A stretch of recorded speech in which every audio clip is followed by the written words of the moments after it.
Welcome to Massasoit Talks, Episode 8, taken from Manila Film Center Tragedy. Manila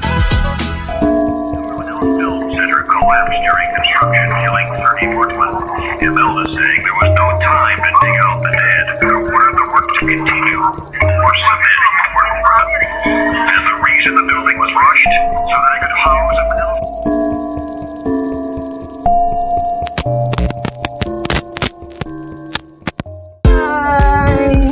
Kamusta kayo, te? Ang ganda-ganda. Fresh pa, no? Galing fresh na, no? Kamusta na yung Pasko nyo na? Ito na nga, bakla. Tambay lang sa bahay, walang ginagawa. Nakita ko yung mighty mo, nagboboga ka dahil. Ano ba yan? Talaga yun. Alam nyo nga, ito na nga. Ang daming ganap, bakla. Ikaw, te, kamusta Pasko mo? Nakita ko yung my day mo. Oo, te. Ano ba pinanood na yan? Kasi te, yung ate ko, nagtatrabaho siya sa sinihan. Tapos parang binigyan siya nung banig-banigan niya. Tapos nanood kami ng MMFF. Manila Film Festival. Ano pinanood nyo doon? Tatlo lang napanood namin eh. Basta yung, kalimutan ko na yung title eh. Gano'n. Parang si Vice ganda din eh. Ganyan. Speaking of sinihante, napanood nyo ba sa TikTok yung nagte-trending na Manila Film Tragedy daw? Ay, oo, te! Parang napansin ko lang siya. Gano'n. Pero parang walang info about it. Meron ako nabasa dyan na naganap daw to noong November 17, 1981. Alas 3 ng madaling araw. Di ba, isipin nyo, alas 3 ng madaling araw, di ba yung mga zombie yung lumalabas? Yung mga multo. Dahil nga daw sa pag-collapse ng scaffolding noon. Mula sa ika-4 na palapag yon. Tapos, kasi itong Manila Film Tragedy na to, yung film na theater, minamadali nga na gawin para magamit na nga nila. Sino pa madali? Pinalabas nga kasi, papalabasin kasi dapat dito yung 1982 Manila International Film Festival. Tapos, base nga sa floor plan na tinatayong gusali, magtataglay ito ng 360-degree theater, film laboratory at film archive center. Malawak din pala, no? Oo, sobrang lawak niya. Kaya, kasi, ang nagpapatayo nito is si Ginang First Lady natin dati, si Imelda Marcos. Si Marcos. Yes. Mama ni Mama ni BBM. 1981. Na-envision niya kasi na yung Pilipinas is magiging successful nga about sa mga ganito sa marketplace, yung mga movie. Gusto niya siguro ilaban sa K. Yes. Mga ganun-ganun si Bading, no? Ang daming gusto diba? ilaban. Daming masabog, no? Si Bading. Competitive pala Pilipinas dati. Oo, hanggang ngayon. Pero iba na eh. Dahil nga sa incident na nangyari, alam niyo yung mga nag-rescue, di sila agad nakapasok nung araw na yun. Dahil after 9 hours sila nakapasok para makita yung mga nangyari sa loob. Pinigilan ba sila ganun? Or Parang may ate namigil ata sa kanila eh, kaya ganun. grabe. Kasi yung mga experto na doon, yung parang tawag doon? Yung mga sa construction. Yung mga nag-iimbestiga. Ang nahanap nila doon, ang ginamit palang cement doon is yung quick drying cement. Kasi parang minamadali ka. Parang 3 months lang ata yung kailangan para matapos agad kasi nga na talaga kailangan na magsimula. Gusto niya ma-meet yung dead. Oo. Yes. Maraming si Bading. Daming Tapos yun nga, dahil sa quick drying cement na to, hindi pa nga natutuyo, pinuksan na nila agad yung ika-4 na palapag. Tinuusan na agad nila.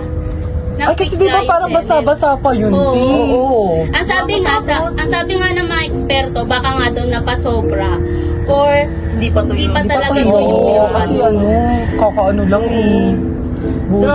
Kasi siguro gusto na nila i-meet yung deadline. Yes. Si bakla madaling Anong deadline nila? Ba yan? Gano'ng katagal ang deadline nila? Siguro. Parang mga parang 6 weeks? 6 weeks na 6 weeks? Kapag tinignan mo siguro yung plan. Yung mga nagtatrabaho. Hindi ba siguro ganun yung, siguro kung ganun kalaking theater, bahay pa lang, abuti 1 taon. Buti. Tapos siya, ganun kalaking 6 weeks. Pinapamadali niya kayo. Madali niya mga ilang 4,000 ata yung workers niya na pinagtatrabaho. 24 hours yun, no? 24 hours palitan lang. Grabe yung ginawa niyang paghihirap. Ikaw, Clint, may alam ka ba tungkol dito? Actually, nung nabasa ko yun, matagal-tagal na, pero natatandaan ko, Nena Binig na ba yung pangalan nun? Ano siya, dati siyang public relation officer ng, ng Manila Films, Center. Tapos, yung nagbalita sa kanya nito, yung papa niya na parang, official din doon sa may Manila Films. Journalist. Hindi naman. Ano lang siya, parang, di ba, president, vice president, siya yung public relation officer doon. Tapos, ayun na, binalita sa kanya ng papa niya. Agad-agad siyang pumunta doon. Pagkapunta niya, naabutan niya yung mga trabahador doon na, mga hanggang dito na yung, semento. Kasi Nakabuhusan na sa semento. Nalibig ng buhay. Oo, ayun na. Kawawa nga sila. Pag nandito na yung semento. Mahirapan na, hindi na. Siyempre dito yung galing oxygen. Tapos yung ibang trabahador doon, binubuhat na sila ng ng stretcher palabas ng ng Manila Film Center. Pagkalabas sa kanila doon, may mga naiiwan pang mga kasi nga 4K, di ba, yung mga tao doon. Tapos ang dami ng mga nalabas, pero marami ring naiwan at that time. Tapos ang nangyari pa, meron doon isang trabahador, nangihina na siya, as in kawawang-kawawa na. As in, anong ginawa ng mga yung mga katrabaho niya syempre yung mga katrabaho niya, hindi naman kaya rin nilang buhatin lahat ng mga kaya ang ginawa nila, kinakantahan nila, ang parang nakakaano sa damdamin, Parang motivational, parang gano'n. Kinakantahan sila ng mga Christmas song, like mga Whenever I See Girls and Boys, ganun daw yung mga kinakanta that time. Kasi para mabuhay yung loob niya na magkaroon pa siya ng loob na magkaroon ng pag-asa na lumaban pa, mabuhay pa siya kasi kahit na hanggang dito na yung semento. Parang mailigtas pa, gano'n. Ayun nga yung nangyari noon that time. Sabi kawawa. Pero nakita ko rin dun kay Betty Benitez. Secretary ba siya ni Imelda? Parang nabasa ko ng secretary. Pero parang siya, ang sabi kasi secretary siya, tapos wife daw siya ng doon. Ang tawag doon, wife siya ng minister, ng assistant. Parang wife siya ng minister na assistant. Conrado ba yun? Conrado Benitez. Somewhat gano'n. Si Benitez ba? Betty Benitez. Secretary siya ni Imelda that time. Tapos siya yung sinasabing nag-utos daw na sige, buhusan nyo na ng semento. Buhusan na lang. Ate, imaginein mo. Parang grabe. Parang lang yan. Parang Bahay kubo. Oo, gagawin na.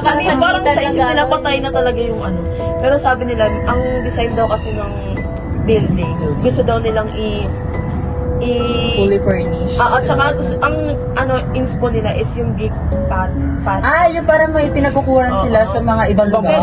Ang parte nun ata yung parte Kasi nga, di ba gusto nilang ilabas? Ayun yung design niya. Sabi nila yung mga ganong design daw na pinibuild sa ibang bansa. May dati pa, mga kopong-kopong ganyan. May sinasacrifice daw talaga sila dati. So parang usap-usapan daw, parang hinayaan na lang daw i-sacrifice para daw maging success. Para matapos agad.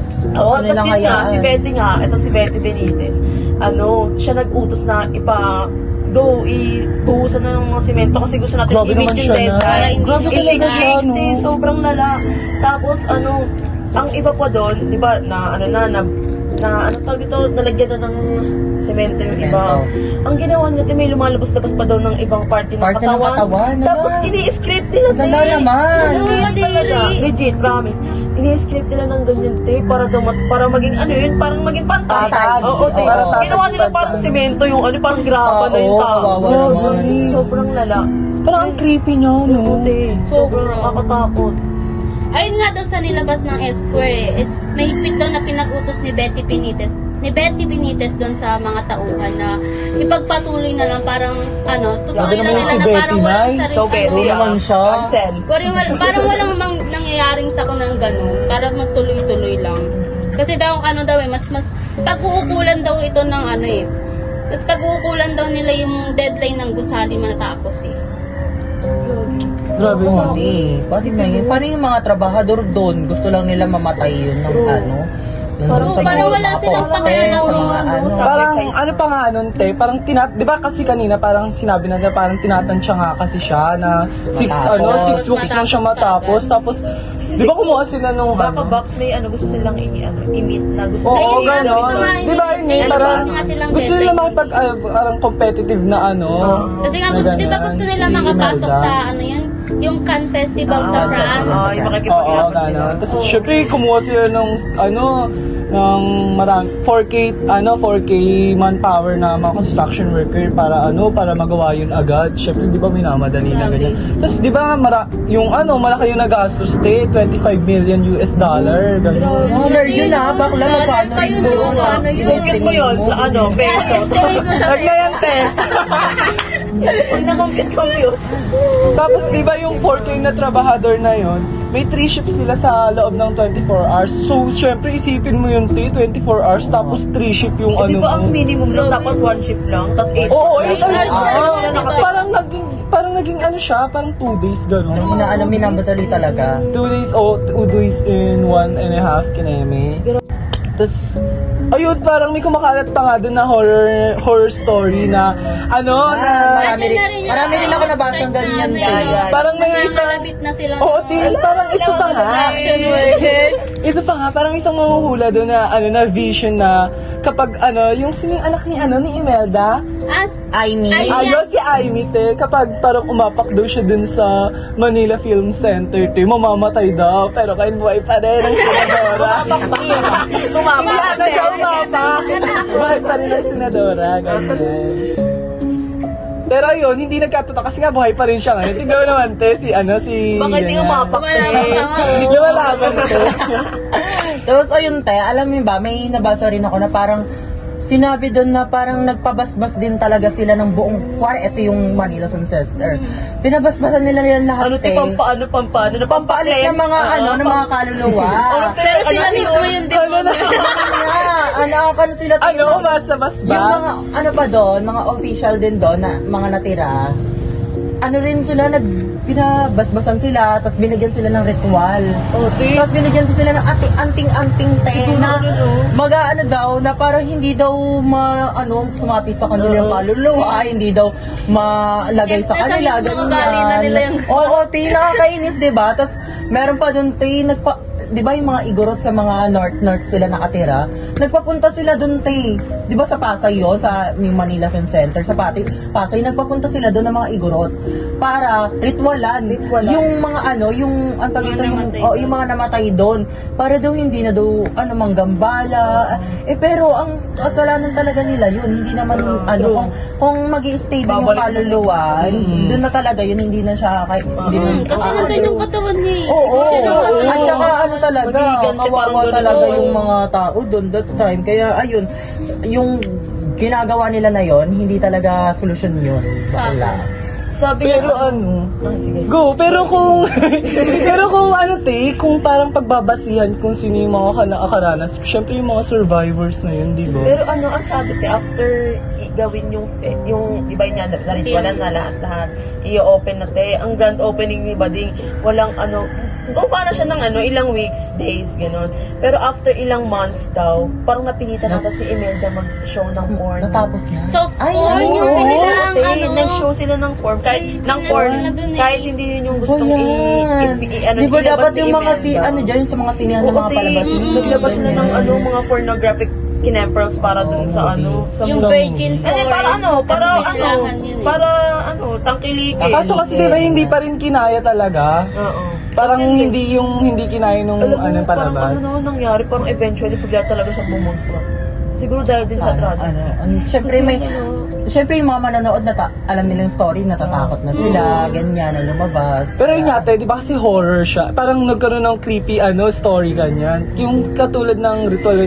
Pero hindi mo pa rin maiisip na yung mga galing sa Survivor, kasi meron daw mga student na parang gumamit yan nung center na yon, tapos parang nakaramdam parang super lamig daw nung hangin, gano'n. Tapos parang yung mga nagpaparamdam, sabi nila may nagpipitrip daw doon. Di ba meron ng doon, yung parang nag-rent ng parang yung masungsang daw na amoy sa backstage, ganyan. Grabe. Nakakatakot talaga. Yung mga amoy, siguro, sabi nila amoy doon. grabe daw. Nakita ko sa comment may mga nagko-comment din ng mga estudyante na nag-field trip kami dyan, ganyan. Tapos pagpasok mo pa lang, alam mo, mabigat na talaga sa feeling. Tapos may mga masangsang. Yun nga, sabi niya, parang may mga masangsang na ako. Tapos, ang sabi pa nga dati doon, sabi ng mga survivors, parang sinabi nila na parang, yung mga, syempre may mga imposible na wala silang kaibigan doon na nadamay. Parang, parang nangingi ng tulong sa panaginip, gano'n. Ay, nag-ano sila. Hostisya, Nagpaparamdam sila. Oo, nagpaparamdam sila sa panaginip. Baklo, nakakatakot. Bakit tayo naniniwala ba kayo sa multo? Ako hindi pa naman ako nakakita, kaya feel ko hindi talaga. Ako hindi pa ako nakakakita, pero natatakot ako sa multo. Oo. Hindi kasi dati nung bata, di ba? Tatakot pa, yung mga bawang-bawang. Naranasan ko yan, yung mga bawang-bawang. Sinusuot, sininatay. Kasi pag lalo na pag brown out, blackout sa nyo, barangay nyo, takutan, ganyan. Tapos nakatakot, Di ba, parang yun nakakatakot nga, di ba? Parang yung paniniwala kasi kaya namatay si Benitez, ganun. Kasi parang dinadalo siya ng mga Di ba na-accident siya? Na-accident nga. Tapos parang na-accident. Tapos parang yun na-trap daw yung kaluluwa niya, ganun sa film set. Oo, na rin siya, nandun na rin siya. Sabi nung parang medium spirit, ganyan-ganyan. Tapos di ba naniniwala ka sa multo? Oo. Ikaw? Oo. Ako hindi ako naniniwala, kasi parang hindi pa talaga ako nakakakita, di ba? Parang ako naniniwala. Sa mga kwento. Mas nakakatakot yung no? Oo, mas nakakatakot. Mas nakakatakot si Imelda, Nay. Grabe ang ginawa niya. Grabe ang ginawa niya. Pero kasi, syempre kasi nasanay tayo sa mga film na horror. Siguro yun din, one thing. Tapos lalo pa nalaman natin yung story. Yung kwento doon. Syempre isipin mo, siguro nagpaparamdam na doon yung mga Di ba may nagrenta nga doon yung Amazing Philippine Theater? Oo. Tapos noong November 2012, nung nag-renew sila ng doon sa place na yun. Grabe daw yung mga sakuna na nangyari na doon, katulad na lang ng mga sunog daw. Halos 1 mismo doon sa halos 1.2 million daw yung sayang. Baka kinakarma na kasi sila. Grabe yung ayun natin, parang nagmamalas na nga daw talaga yung film center. Kasi nga, syempre nandun yung mga namatay. Pero alam ko, sabi nila pwede mong pang gamitin yung, magkano yun? $25 million sa iba pang resort, sa iba pang project, PGH daw, sabi nila. Pwede pa dapat daw, yun daw talaga yung money allocated for PGH na para kay Marcos. Pero ang ginawa ni Bading, sinundan ng First Lady. Oo. First Lady talaga na. First Lady talaga alam ko, nagpagawa pa si Imelda ng bago yung film na yun, meron pa talaga siyang isang theater na folk arts. Yung pinagganapan ng Miss Pageant. Yun. Anong diba? Parang folk arts theater. Parang gano'n. Tapos 70 days nila natapos yung thing. Pinadali rin. Kawawa rin siguro yung mga manggagawa dyan. Siguro ang nagpaano sa kanya, kaya ko to 70 days. Parang lahat ng ginagawa niya, minamadali niya. Kaya walang magiging... Kaya siguro kaya ganyan, parang minalas na din talaga. Tapos ang sabi pa natin, yung parang 2013, di ba dumindol, gano'n.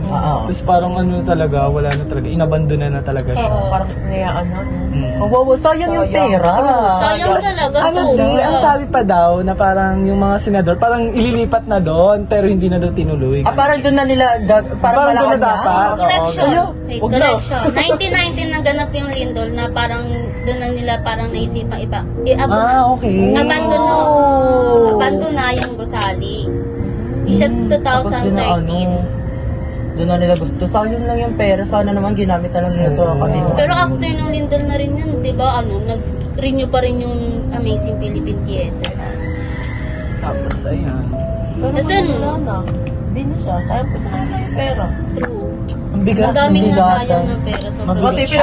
Ano napipil mo ngayon, be? Mabigat siya, syempre, kasi yung mga survivor, grabe yung trauma na. May nakasurvive ba? Oo. May mga survivor. Maraming namatay. Pero yung sinabing namatay na parang 33 lang, pero marami daw talaga. Baka daw may hindi pa nasabi. Parang hindi na bilang. Kasi nga, di ba, nasa ilalim na agad. Baka may media blackout pa nun. Oo, nagkaroon ng talaga. Grabe yung media blackout. Sabi nila marami pa daw sana maliligtas. Kung hindi after 9 hours, kung hindi 9 hours after. Kung ano lang talaga, agapan yun ng mga rescuer, Kasi gano'n. paano ba Kasi naman? tinatago nila. Tinatago nila. 9 hours ano yung Ayaw nilang malaman na ganun.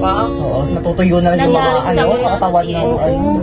Parang, di ba parang isipin mo na sobrang grabe yung aksidente pero parang pinagtakpan lang. Parang walang accountability yung ano talaga, si Imelda sa ginawa niya. Tinatakbuhan talaga nila yung mga problema. Kunyari, kung gusto nyo lang i-search ngayon, kung gusto mo research about dun sa film, Napaka-konti di ba? information. Sobrang konti ng information. Oo, Parang binubura nila. Hanggang ngayon may video blackout pa rin dun sa specific Nahalangan na. pa rin Oo, nila okay. yung totoong nangyari Kasi talaga. grabe talaga yung parang impact din ng pera. Yeah. Lalo Lalo na ngayon. sino yung nakaupo.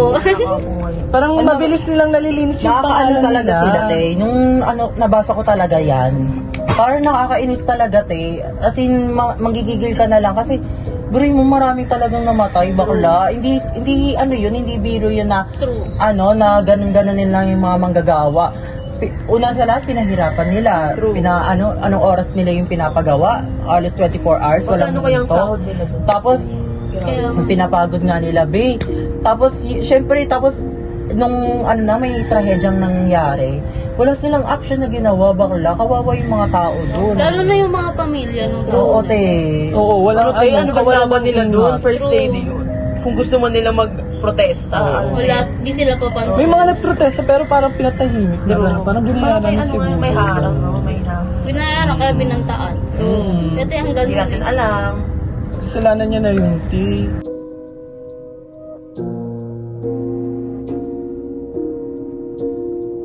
Nakakapagod yung yung nangyari doon. At saka yung, syempre yung effort nila bakla, tapos gugutumin pa sila bakla na anong oras sila talaga nang ginawa nagtatrabaho. sa kanila. Grabe lang oras yun. Grabe yun, no? Wala man lang hustisya na natanggap yung pamilya ng Justice tao. pala. Parang sa sobrang hirap ng dinanas nila doon, wala man lang justice. Wala man lang isang tao na Walang tumayo ba. justice. Parang pagtanggol man lang sila. Saka Kasi, parang nawala yung freedom of speech nila. Oo, Pati gano'n. yung parang binusol lang Pinatahimik talaga Yung sila justice bakla. talaga, yung system din talaga, te. May problema Kasi talaga yung system. Yung mga Marcos kasi namumuno dun that time. Oo, Kaya, that time na din na ang yun. laban talaga ng mga Tsaka martial law pati. Kaya nila Oo, nakapagta. martial Oo, law. kaya nila tagtak. Hawak ng ang militar. Ate, True. hindi mo masabi kung magsasalita ka, buhay ka pa bukas. Kasi parang hindi na nga siya na-open, di ba? Totoo. Pero ngayon, very din siya. Parang kumakonect siya. Relevant siya, Relevant siya yung issue na ganyan. Kasi parang katulad din siya dun. Yung parang pinanood sa atin ni Ma'am. Yung ano ba yun? Si welfare. Ayun, si Welfare. Di ba yung Korean. Oo, yung Korean. president doon, parang wala siyang, hindi siya naging accountable. Nagpa-video lang siya na titi. Oo, papansin lang. Tapos di ba yung parang ginawa niya dun sa may barko, di ba parang, di ba, bumagsak, tapos parang sinabi niya sa media na parang wala na talaga dong tao, ganyan. Parang ganun din siya sa may sa lang, film. nililinis Yung lang sa yung film sarili. center. Oo, parang lang talaga. Parang Linis na lang talaga ng sarili dyan. Paano sila nagkakaroon ng lakas ng loob mag-gano? Saka yung nila, konsensya man lang nila. No? Wala, ti. Wala. Wala. Sobrang dami nilang nagagunta. Di! Parang na lang talaga, parang pasa-pasa lang. Alam niyo yung issue ngayon, di ba kasi di ba may bill na inano si Risa Ontiveros, ano yun yung Sex education. Education bill. Kasi di ba parang maraming senador na pumirma doon, ganyan. Tapos, mga ilang araw ata, oo, tapos parang binawi lang yung pirma nila, te. Tapos, kasama dun si Amy. Di ba boy pa siya, te? Pumirma si Amy. Boy pa si Amy. Tapos, i-interviewin siya ng GMA News kung bakit siya, parang inalis niya yung, parang siya, nag-back out, gano'n. Si Bakla, tumakbo. Oo, napanood ko yan. Parang nakatawa niya yung camera. Oo. Maya gumunong sa tayo. Miss Amy, wala talaga accountability yung pamilya na yan, te. Grabe nila. Nakakatakot lang, gano'n. Tapos sila pa rin nakaano. Sila, oo nga, ano kaya na mangyayari na sa mga future natin? 30 years from now, di mo alam. Sila pa rin naman. Baka yung mga kaapu-apuhan pa niya nandyan. Oo, yung mga sila, Tapos yung mga pare-pares lang sila ng principle sa buhay. Grabe yung epekto niya, te, kasi sa society. Lahat ng problema tinatakbuhan nila. Kaya hindi nila pinapansin. Parang lang, wala lang. Oo, kasi sabi mong minor na problem na. Wala, te. Parang di nila tinatanggap yung pagkakamali nila. True. Kasi pera ti, di ba? Pera ti. Parang Laki ng pera Oo, nila. napagtatakpan talaga Grabe, yung no, pangalan sobrang nila. yaman. Parang siguro kung ako yun ti, kaya mapagtakpan yung sarili ko. True. Paano kaya yun? Sa Malacanang Yung mga malakas ganun- Yung mga ganung sistema, te, no? Ayun. Nakakapagod sila, te. Sana man lang, ano nila, makonsensya man lang sila. Nakonsensya kaya siya, Bi? Wala Siguro nga na, feeling ko na konsensya ng slide kasi nagpa-ritual eh. Oo, Di ba? Nagpa-ritual ba? Di ba? Mabawasan yung ano. Kasamaan. Tsaka madagdagan yung points kay Lord. Siguro ganun. Mga ganun. Pero wala rin nangyari ba? Negative na rin yung Kasi score. andun pa rin naman yung mga kaluluwa nun. Magpaparamdam yan sa inyo kasi may ginawa kayong hindi maganda. Parang ayun nga, nakalimutan Parang natin. siguro. Parang nakalimutan, pero Hindi man lang hindi nila natin pinayos makakalimutan. yung debate. Pero te, isipin mo, Parang kinakalimutan. pera natin ang nandun. Pera natin yun. Oo, pera natin Pera yun. natin. Mga Pera tax na mga taong bayan yung nandun. Sana ginamit man lang nila sa magandang... Oo, Mapapakinabangan. Tsaka papakinabangan. pang-unlad naman din ng bansa. Tinaman naman ang bansa. Makakatulong pa rin yung onion tin. True. Naantok na ako. Pagod na ako. Grabe, ang tagal yata natin nag-usap. Kailan pa tayo nag-uusap? Asa na daw ako, te? Ate, yata ka dyan. Sorry. Tara na, nakas na pala. Tara na. Naggagabi na pala, Nay. True. Sige na. Tara na. Bye-bye! Bye-bye, sir. Bye, baby. Na kayo. Nakuha niya ang video ito. Ako man, miss ka that time, medyo kinakabahan ako, baka mamaya bagsakan pa rin kami doon dahil hindi naman bumagsak ng buong buo yun. Sa mismong taong nakabaon na yun eh. Sa paligid yan, daming mga bangkay din. Kada hukay nilang yun, may lumalabas. So, ibig sabihin magkakadikit sila, di ba? Magkakalapit sila. Ang pagguho ng Manila Film Center ay isa sa mga pinakamalagim na trahedya noong panahon ni dating Pangulong Marcos. Ngunit ang videong ito ay hindi na ipalabas sa telebisyon noon. Nakakatakot din dahil siyempre, una-una, that time iba. Martial law pa. Tsaka umiiwas-iwas din ako, yung hindi masyado ano. Kaya kita mo makakuha ko. Panay close-up lang mo ano. Hindi nga, tight shot lang, karamihan makikita mo. Ganyan.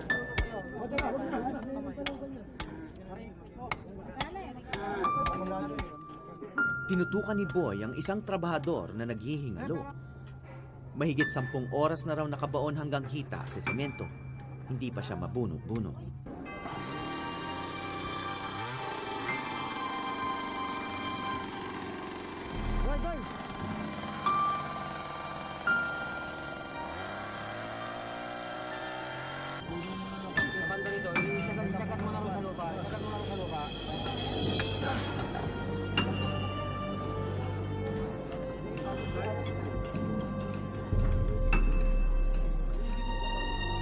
Hindi maalala ni Boy ang pangalan na matanggal sa wakas ang trabahador. Patay na siya.